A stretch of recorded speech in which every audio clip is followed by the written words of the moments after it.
ধানমন্ডি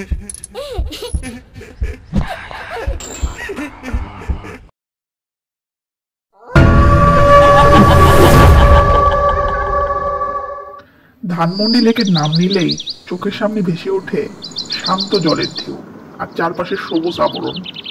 দিনের বেলা এই লেক পথচারীদের জন্য যেন এক প্রশান্তির আশ্রয়, কিন্তু রাত গভীর হলেই বদলে যায় এর রূপ। অন্ধকারে ঢাকা নীরব পরিবেশে জন্ম নেয় এক অদ্ভুত শিহরণ। আজকের গল্প সেই অন্ধকারের ভেতরকার রহস্য নিয়ে, এমন এক অভিজ্ঞতা যা শুনে হয়তো রাতের লেক ভ্রমণ আর কখনো আগের মতো লাগবে না। ঘড়ির কাঁটা তখন রাত 12টা পেরিয়েছে। অফিসের একবারে শেষ কোণে নিজের ডেস্কে একা বসে আছে সায়েম। সহকর্মীরা সবাই অনেক আগেই বেরিয়ে গেছে। কাল সকালে অনেক গুরুত্বপূর্ণ মিটিং, তাই প্রেজেন্টেশনের ফাইনাল কাজ শেষ না করে ঘরে ফেরা যাবে না। এই ভেবেই একা একা অনেক রাত পর্যন্ত কাজ চালিয়ে যাচ্ছিল সে। চারপাশ নিস্তব্ধ, পুরো অফিসে আর কেউ নেই। জানালার ওপাশে ঢাকা শহরের রাত যেন আরো গভীর হয়ে উঠেছে। অবশেষে কাজ শেষ করে ক্লান্ত শরীরে বেরিয়ে এলো সায়েম। অফিস থেকে বের হয়ে আসতেই হঠাৎ মনে হলো চারপাশটা কি অদ্ভুত নীরব। শহরের যে কোলাহল কখনো থামে না, সেটা কোথায় যেন হারিয়ে গেছে। রাস্তাঘাট ফাঁকা, ল্যাম্পপোস্টগুলোর আলো অস্পষ্টভাবে রাস্তায় ছায়া ফেলছে। এত রাতে বাসায় যাওয়ার জন্য সহজে কোনো যানবাহন পাওয়া যাবে না, এটা সায়েম ভালোভাবেই জানে। বাড়ি যেহেতু কাছেই, তাই ট্যাক্সি বা গাড়ির ঝামেলায় না গিয়ে ধানমন্ডি লেকের পাড় ধরে হাঁটতে শুরু করলো সায়েম। চারপাশের পরিবেশ নীরব, আশেপাশে কাউকে দেখা যাচ্ছে না। কোথাও কোনো শব্দ নেই, না গাড়ির, না কুকুরের, না পাখির। যেন শহরটা হঠাৎ মৃত হয়ে গেছে। চারদিকে শীতল বাতাস বইছে।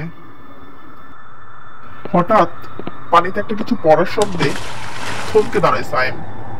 পানির দিকে তাকিয়ে পর্যবেক্ষণ করতে থাকে শব্দটা আসলে কিসের ছিল। কিছুক্ষণ চুপচাপ দাঁড়িয়ে থেকে কিছু দেখতে না পেয়ে ভাবে মাছ বা ব্যাঙ কিছু একটা লাফানোর শব্দ হবে হয়তো। এইসব ভেবে যখনই চলে যাওয়ার জন্য পা বাড়াতে যাবে, তখনই পানির মধ্যে অদ্ভুত কিছু একটা লক্ষ্য করে সায়েম। দেখে পানি থেকে বুদবুদ আর ধোঁয়া বের হচ্ছে।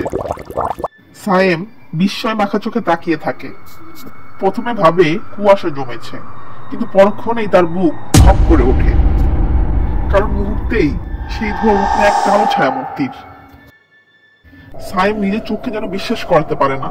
এসব কি দেখছে সে? তার নিঃশ্বাস যেন বন্ধ হয়ে আসতে চায়। তার মন চায় এক দৌড়ে সেখান থেকে পালিয়ে যেতে, কিন্তু তার পাগুলো যেন অসাড় হয়ে আসে। সে অনেক চেষ্টা করেও সেখান থেকে এক চুলও নড়তে পারল না।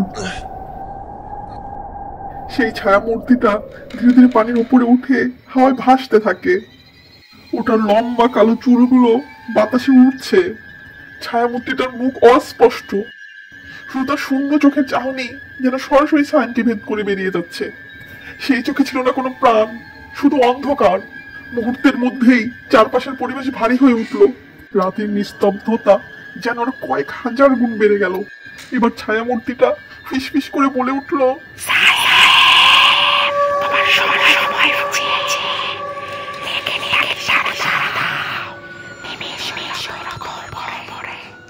সায়েমের সারা শরীর কাঁপতে থাকে।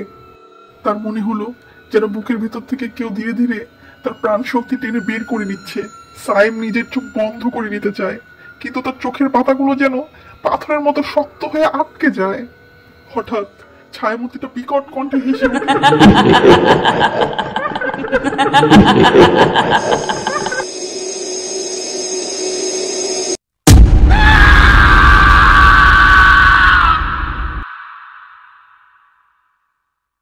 পরদিন সকালের আলোয় লেকের চারপাশে ভিড় জমে যায়। মানুষজন আতঙ্কে হতবাক হয়ে তাকিয়ে থাকে লেকের পানিতে ভেসে ওঠা একটা দেহের দিকে। দেহটা ছিল সায়েমের। তার শরীর ছিন্ন ভিন্ন, হাত পা যেন কোনো অজানা শক্তি টেনে ছিঁড়ে ফেলেছে, আর মুখে জমে থাকা আতঙ্ক স্পষ্ট করে দেয় শেষ মুহূর্তের যন্ত্রণাকে। অদ্ভুতভাবে লেকটা আজ ভয়ঙ্কর শান্ত। মানুষজন আতঙ্কে স্তব্ধ হয়ে দাঁড়িয়ে আছে। যেন পুরো দৃশ্যটি শুধু মৃত্যু নয়, অন্ধকারের কোনো অশুভ উপস্থিতির ইঙ্গিত। রাতের ধানমন্ডি লেকে সে অন্ধকার কণ্ঠ আজও গভীর রাতে কোনো একলা পথিক পেলে বলে ওঠে, লেকের ডাকে সারা নেমে এসো অতল করে।